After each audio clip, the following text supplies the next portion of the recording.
Para poder fazer a previsão de estoques, eu tenho que tomar em consideração informações quantitativas e informações qualitativas. Quando a gente fala de informações quantitativas, a gente analisa a demanda média, mensal, anual.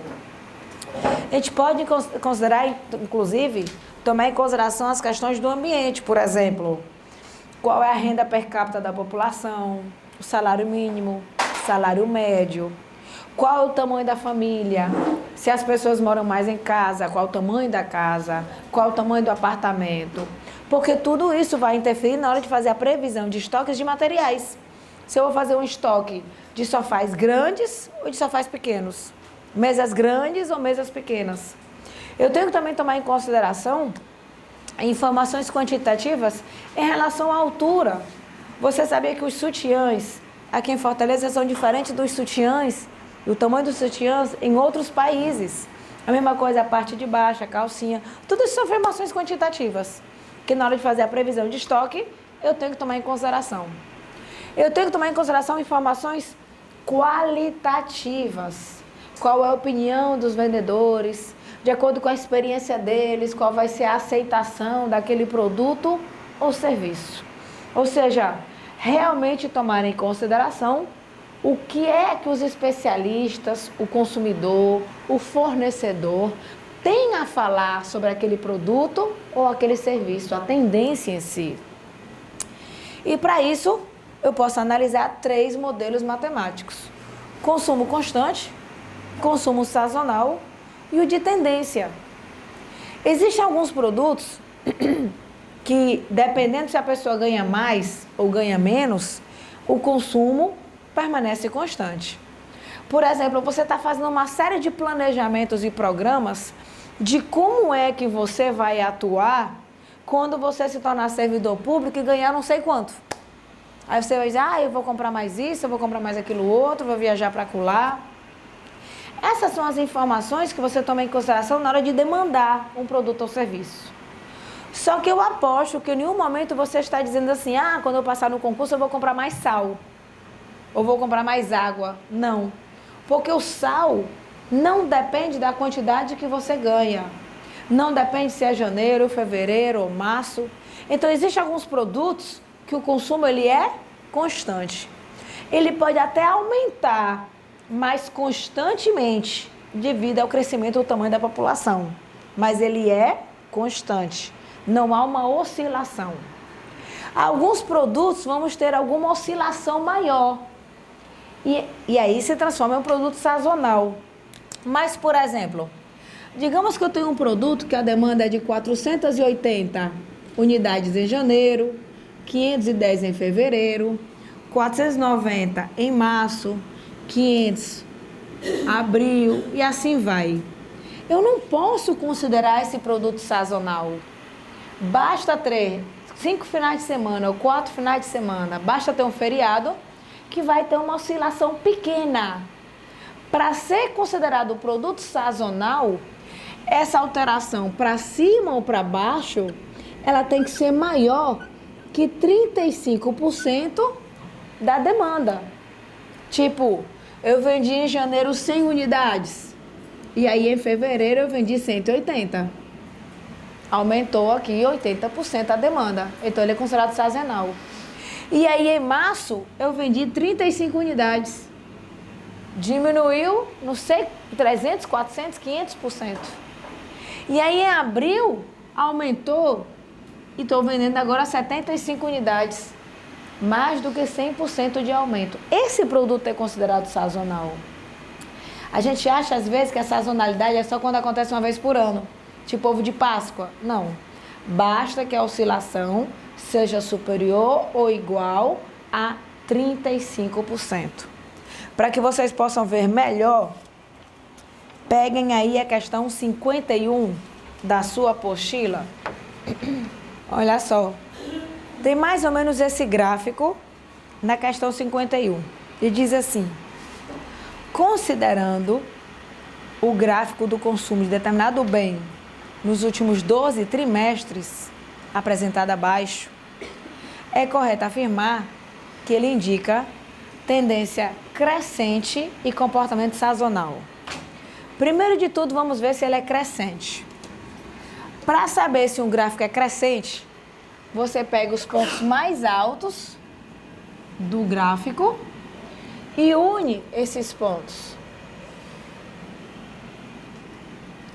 Aí você pega os pontos mais baixos do gráfico, ou pode fazer um ou outro, não precisa fazer os dois não. Eita, de baixo saiu tudo torto. Você concorda que vai aumentando? Então podemos afirmar que este gráfico ele é crescente. Então a metade da questão já está verdadeira. Vamos ver se é sazonal.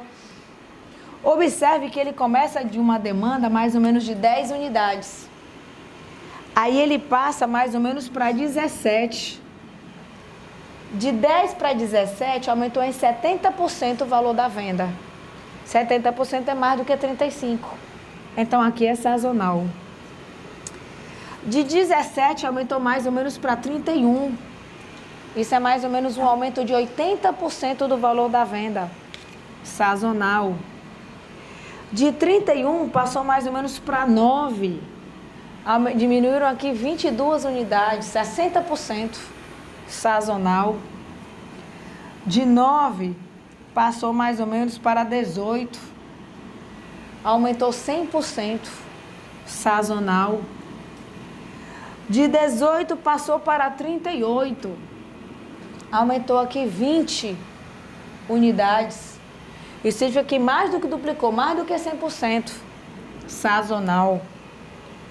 De 38, passou para 22. Diminuíram aqui 16 unidades. A gente está falando de uns 45%. Sazonal. De 20, passou para 22. De 22 para 20. Diminuiu apenas 10%. Isso aqui não é sazonal. Mas olha o resto. Vai pela maioria. De 20 passou para 40. 100% sazonal. De 40 passou para 21. Mais do que 35% sazonal. De 21 passou mais ou menos para 30. Aumentaram 9 unidades. 9 de 21 dá 45% mais ou menos sazonal. E de 30 para 41 aumentaram 11 unidades, que dá mais ou menos 32% sazonal. O produto ele é sazonal. Ele é crescente e sazonal. Ficou claro aí? Alguma perguntinha? E assim, se a pessoa olhar pelo gráfico, né, 10 e 40, se for só por isso não dá menos que 37%. Acho que Desculpa? assim, porque começa em 10, eu estava pensando assim, começa em 10 e termina em 40, ou seja, é só 30%. Ah, então não é sazonal. Mas De 10 para 40 não é só 30%. Se eu estava em 10, se eu estava em 10 e passei para 40, aumentou 300%. É porcentagem. Aqui é a unidade. Se eu vendia 10 unidades e passo a vender 40, eu não estou vendendo 31 unidades a mais? 31 unidades a mais em relação a 10 é o quê? 300%. Então, aumentou aqui 300%. Mas só com a análise desses pontos não dá para... Não, porque ele pode muito bem colocar mais aqui que não sejam sazonais. Vai ter que ser de ponto para ponto. Ficou claro? Dúvida? Então, para ser um consumo sazonal, tem que ser uma oscilação igual ou maior a 30%. Já vi em alguns livros 25% mais ou menos. Tá? Mas a maioria fala de 35%. E existem alguns modelos que tomam em consideração a tendência. Você já prestou atenção que é uma tendência muito grande das pessoas consumirem produtos sem glúten? Então, vou colocar no meu estoque mais produtos sem glúten. Há uma tendência das pessoas consumirem mais produtos sem lactose. Então, vou aumentar o meu estoque de produtos que não contenham lactose. Eu tenho que tomar em consideração a tendência. A tendência hoje é consumir celulares pequenos? Não. Antes o celular era gigante. E a moda era que o celular, quanto mais o celular diminuía o tamanho, mais caro ele era. Ele chegava a ficar bem pequenininho. Hoje em dia já não é mais tendência celular pequeno. Hoje em dia é tendência celular com muita tecnologia. Voltou o bicho grandão, só que ele é fininho e ele tem muita tecnologia. Então, também tem que tomar em consideração a tendência. Ficou claro? Então, eu posso usar esses 3 modelos matemáticos. Além disso, eu tenho que classificar para facilitar a previsão do meu estoque em itens de demanda dependente e itens de demanda independente. Por exemplo, quantos copinhos de liquidificador eu vou utilizar? Depende. Depende da quantidade de liquidificadores que você for produzir. Quantos pneus eu vou usar? Depende da quantidade de carros que você for produzir. Se você vai produzir 100 carros, você vai usar 500 pneus. Então, o item de demanda dependente depende da demanda de outro item, que é o item de demanda independente. Aí deixa eu te perguntar, é mais fácil fazer a previsão de um item de demanda dependente ou de um item de demanda independente? Qual dos dois é mais fácil fazer a previsão? Dependente. Porque basta eu ver o outro item, quantos vão ser consumidos, quantos vão ser fabricados. Ficou claro? Bom, aqueles 3 modelos matemáticos é uma ferramenta, mas nós também podemos usar os modelos de demanda. Método do último período, método da média móvel aritmética e o método da média móvel ponderada e o método da suavização exponencial. São 4. Eu vou usar as informações que estão na página 27. Oi? Método da suavização ponderada. Método da suavização exponencial ou método da suavização ponderada. Que é esse último aqui. Tá? Aquilo que eu escrevi lá eu vou usar como questão, mas para explicar eu vou usar esse aqui, que é mais simples, tá? Vamos começar pelo método do último período. O método do último período, ele também pode ser chamado de MUP, tá? Então, digamos que eu tenho os seguintes dados.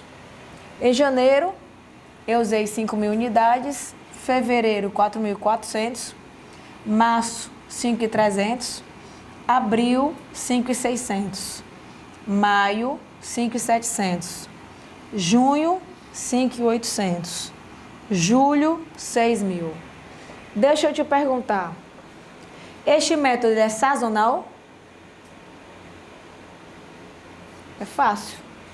De 5.000 para 4.400, diminuíram 600 unidades. 600 unidades é uns 12%, 13%, não é sazonal.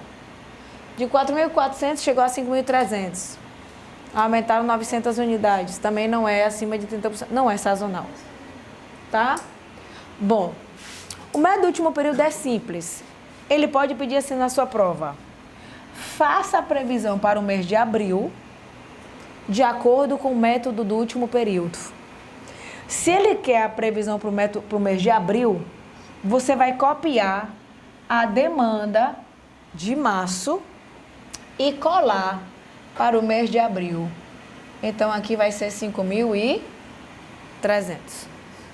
De acordo com o método do último período, a previsão para o mês de abril é de 5.300. Não importa se deu certo ou se não deu certo. Essa é a previsão para o mês de abril. E se ele dissesse, faça a previsão para o mês de agosto, utilizando o método do último período? Você copia a demanda de julho e cola para a previsão de agosto. Então, a previsão de agosto, de acordo com o médio do último período, é de 6.000 unidades. Ficou claro? Fechar. Faça a previsão para o mês de fevereiro, de acordo com o método do último período. Você vai pegar aqui 5.000, copiar e colar. Então, a previsão para o mês de fevereiro é de 5.000 unidades. Ficou claro? Se funciona ou não funciona, não é problema seu, você vai acertar a questão. Tá claro? Bom. O segundo método é o método da média móvel aritmética. Mas deixa eu logo te chamar a sua atenção. Se na questão vier especificado método da média, ou método da média móvel, ou método da média móvel aritmética, é tudo o mesmo método. Não é obrigatório que venha aritmética. Basta dizer método da média, tá? Então, digamos que eu vou usar o método da média móvel aritmética para fazer a previsão para o mês de agosto.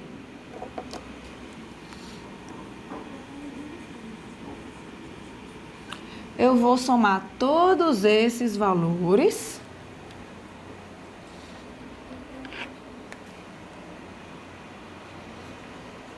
Então, olha só. Eu vou somar 5.000 mais 4.400, mais 5.300, mais 5.600, mais 5.700, mais 5.800, mais 6.000. Dá 37.800. Quantos fatores eu somei? 7. Dividido entre 7, vai dar 5.400.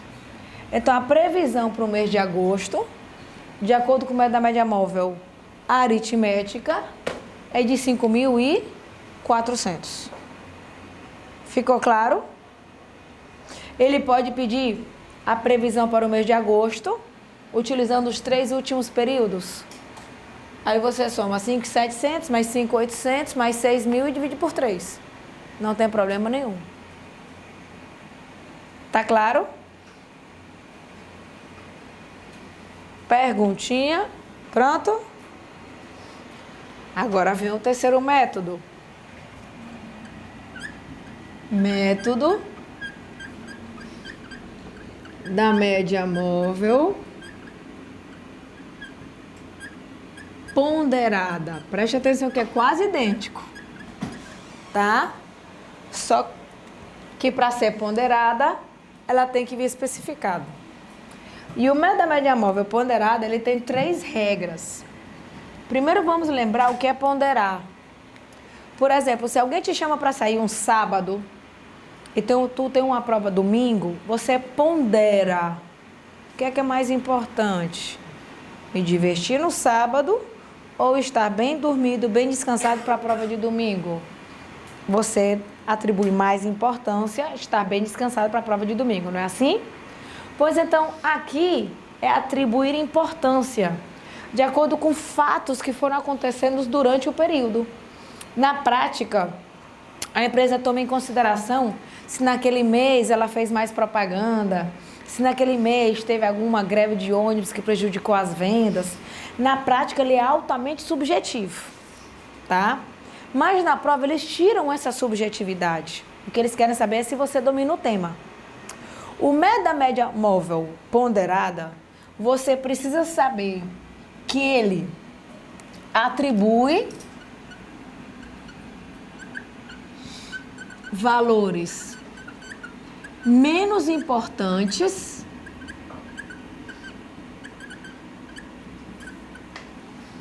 para os meses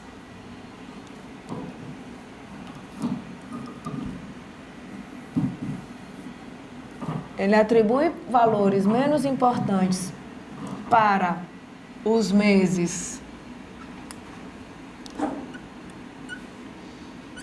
mais distantes e para os meses mais próximos atribui valores mais importantes. É como se fosse assim: os dados mais recentes, o nome já está dizendo, estão mais atualizados que aqueles dados mais antigos, tá? E ele estabelece 3 regras. O período mais distante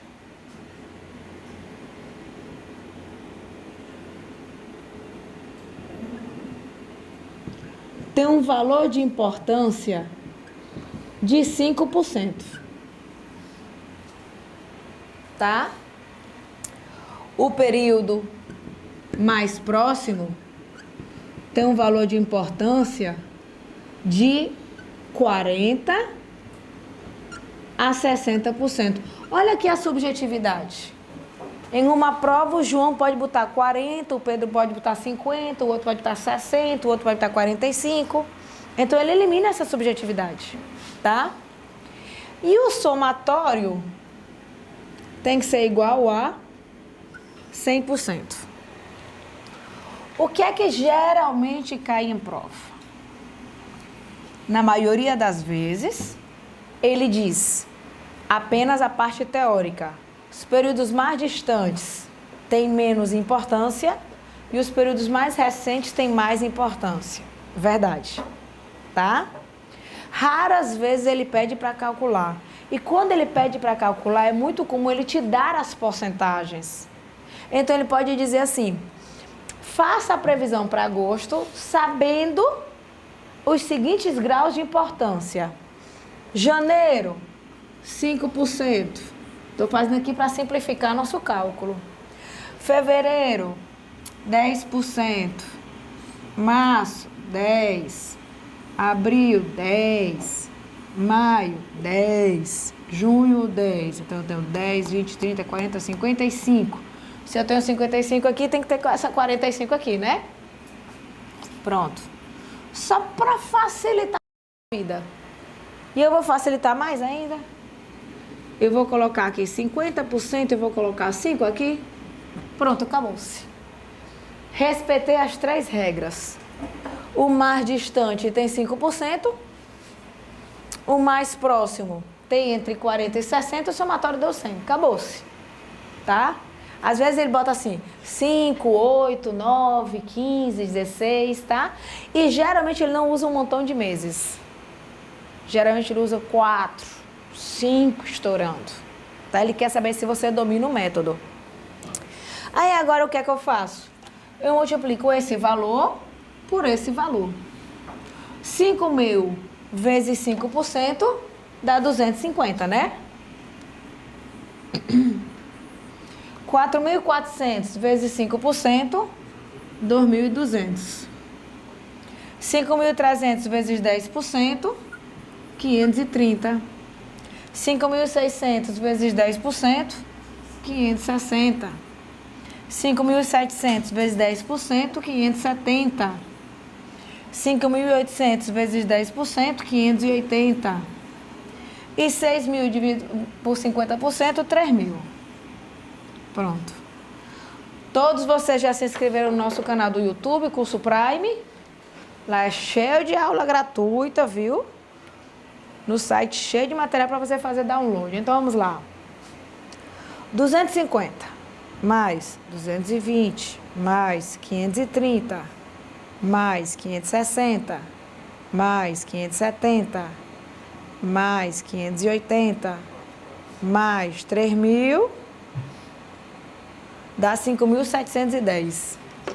Então, a previsão para o mês de agosto, de acordo com o método da média móvel ponderada, é de 510 unidades. Se deu certo, se não deu certo, não é problema meu. Oi?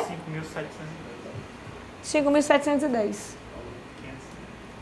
Foi 5.710. Ficou claro? Muito bem. E aí vem o último, que de 9 anos que eu dou aula para concurso, eu só vi cobrando uma vez o cálculo para administrador da Petrobras, uma ou duas vezes. Geralmente ele só pergunta a teoria, tá? É o método da suavização, pode cair também da ponderação exponencial. E ele tem uma fórmula. A previsão vai ser igual ao consumo vezes a suavização.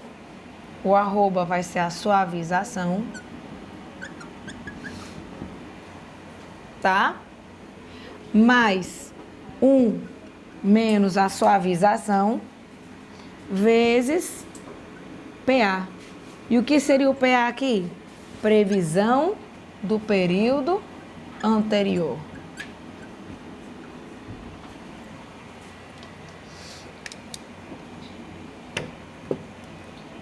Previsão. Ah, meu Deus. PA vai ser igual a previsão do período anterior. Sabe quando dizem assim? A previsão do período anterior, ou seja, eu tô aqui no mês de agosto, então ele precisa me dar quanto é que foi a previsão do mês de julho, que aqui ele não me deu. Entendeu? Ele não me deu. E aqui, eu botei consumo, já me lembrei que eu errei. Aqui é o consumo anterior. Consumo do mês anterior, tá? O CA é o consumo do mês anterior. Então, por exemplo, se eu quero fazer a previsão para agosto, eu vou usar o consumo de julho, que é o consumo do mês anterior, mais a suavização, que é feita através de um cálculo estatístico. Quem estudou aqui estatística sabe muito bem que quando se analisam indicadores, eles vão analisar a margem de erro de todas as previsões, ele já tem que dar na prova, tá? Você já viu que às vezes quando diz assim, o fulano de tal está ganhando as eleições, podendo dar uma margem de erro de 2% para cima, 2% para baixo, então é para suavizar essa margem de erro, tá? Ele também vai ter que te dar. Mais 1 menos a suavização, vezes a previsão do mês de julho. Então, para poder fazer a previsão para o mês de agosto, eu só uso os dados de julho. Eu sei... Posso apagar aqui? Eu sei que a previsão de julho foi de 6 mil. Desculpa, não. O consumo de julho foi de 6 mil. Mas ele não me deu a previsão. Vamos dizer que ele vai me dar a previsão? Então, vamos dizer que ele vai dizer que a previsão de julho foi de 6.100. Aí, agora eu posso fazer o cálculo. A previsão para agosto vai ser igual ao consumo de julho vezes a suavização que ele vai ter que me dar. Vamos dizer que a suavização vai ser igual a 0,15, tá? Então, mais 1 menos a suavização vezes a previsão de julho. Ficou claro como é que é a fórmula? O que é que pode cair na sua prova? É uma fórmula complexa? É. E aí, a previsão para o mês de agosto vai ser igual. Quanto é que foi o consumo de julho? 6 mil. Vezes a suavização, que é 0,15, mais 1 menos 0,15, mais a previsão de julho. Quanto é que foi a previsão de julho? 6.100, porque ele me deu na questão. Aí agora eu multiplico. Eu no seu lugar não aprenderia isso aqui não. Vou já dizer o que é que tu aprender. Tá? A previsão para o mês de agosto vai ser igual. 6.000, dá 900, é? 900 mais 1 menos 0,15, 0,85. 0,85 vezes 6.100 dá 5.185. Mais 900 dá 6.085. Tá claro? Se dá certo, se não dá certo, não é problema nosso. Tá? Pega a sua apostila pra gente exercitar isso aqui. Página 27. Termina de copiar aí, né? Página 27, questão 65. Tente fazer a 65, a 66, a 67 e a 68. 5 minutinhos para você fazer. 65 a 68.